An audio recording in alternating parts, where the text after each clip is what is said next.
Puji Tuhan, selamat pagi, selamat kembali kita berjumpa di dalam kasih Tuhan Yesus Kristus. Pagi hari ini kembali kita akan sama-sama membuka hati kita akan sama-sama dengar firman Tuhan. Namun sebelumnya mari kita tundukkan kepala dan kita akan berdoa. Terima kasih Tuhan Yesus, kembali pagi hari ini hati kami penuh dengan ucapan syukur karena kemurahan dan kebaikan Tuhan masih boleh kami nikmati. Tuhan, pagi hari ini kami membuka hati kami buat kebenaran firman-Mu, karena Tuhan kami tahu firman Allah adalah pelita bagi setiap langkah kehidupan kami. Tuhan tolong kami supaya kami membuka hati dengan sungguh, sehingga apa yang kami dengar, apa yang kami pelajari tidak berlalu dengan sia-sia. Ampuni Tuhan setiap salah dan dosa kami. Di dalam nama Tuhan Yesus kami berdoa dan mengucap syukur. Haleluya. Amin. Puji Tuhan. Bapak Ibu Saudaraku yang dikasihi Tuhan Yesus Kristus, renungan firman Tuhan pagi hari ini saya beri judul Semua Punya Tugas. Dan kita akan membaca di dalam Bilangan 1 ayatnya yang ke-54, demikian firman Tuhan. Maka orang Israel berbuat demikian, tepat seperti yang diperintahkan Tuhan kepada Musa, demikianlah diperbuat mereka. Amin. Ada dua perintah yang Tuhan berikan kepada bangsa Israel melalui Musa di awal kitab Bilangan. Perintah yang pertama adalah tugas untuk mencatat semua laki-laki suku-suku Israel yang berusia 20 tahun ke atas. Semua laki-laki yang berusia 20 tahun ke atas dari suku-suku Israel ini dipersiapkan sebagai tentara perang. Dan tentunya tugas mereka adalah berperang bagi tanah Israel. Dan perintah yang kedua adalah tugas untuk mencatat semua laki-laki dari suku Lewi mulai berusia 1 bulan ke atas. Dan juga laki-laki dari suku Lewi mulai usia 30 sampai 50 tahun.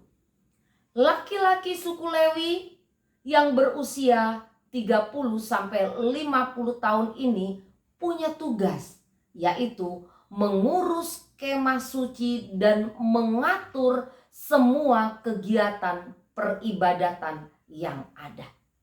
Tugas berperang dan tugas di dalam kemah suci ini tentunya sama-sama penting, ya. Sekali lagi, tugas berperang bagi tanah Israel dan tugas di dalam kemah suci ini punya kapasitas yang sama-sama penting. Itu sebabnya bangsa Israel sekalipun mereka adalah bangsa yang memberontak, bangsa yang tegar tengkuk, tetapi di dalam Bilangan 1 ayatnya yang ke-54 dikatakan bahwa mereka taat melakukannya.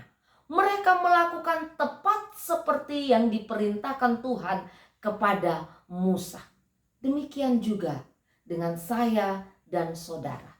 Kita semua tentunya punya tugas masing-masing, baik di dalam keseharian kita maupun di dalam pelayanan. Dan semua itu harus diatur sedemikian rupa supaya apa? Supaya dapat dilaksanakan dengan sangat baik.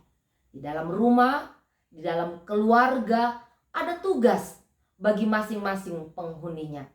Di dalam pekerjaan, di dalam sebuah perusahaan, di dalam sebuah kantor ada tugas bagi masing-masing karyawan, ada tugas bagi masing-masing pekerja, bahkan ada tugas bagi pimpinan.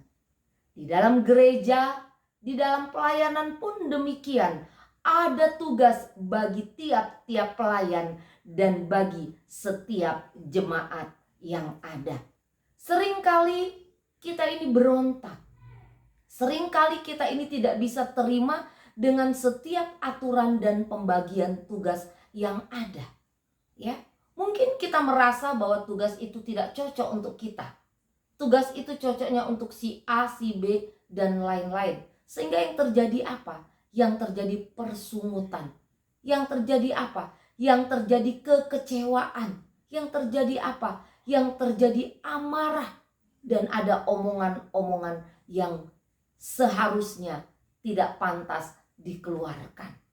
Tapi lewat firman Tuhan saat ini, mari kita mau sama-sama belajar bahwa setiap tugas yang dipercayakan kepada kita itu sama pentingnya dalam kacamata, dalam sudut pandang dan konteksnya masing-masing. Setiap tugas yang dipercayakan kepada kita tentunya itu bukan kebetulan.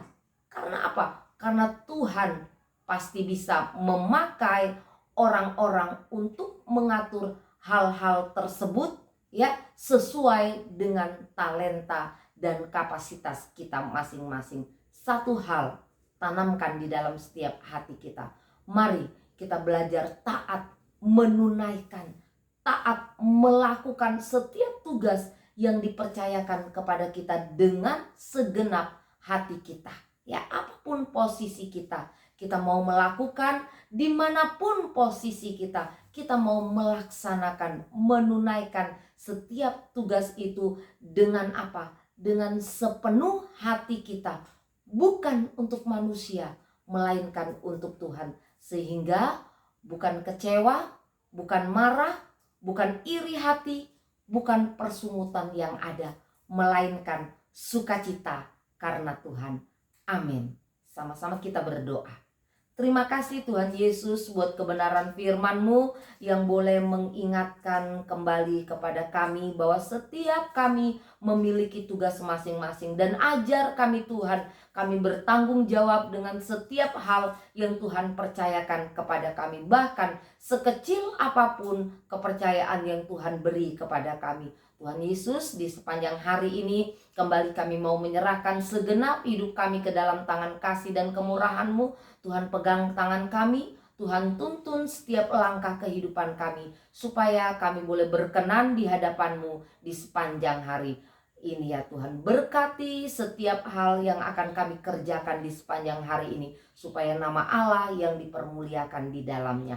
Ampuni setiap salah dan dosa kami ya Tuhan. Di dalam nama Tuhan Yesus kami sudah berdoa dan mengucap syukur. Haleluya. Amin. Puji Tuhan. Tuhan Yesus memberkati. Selamat pagi.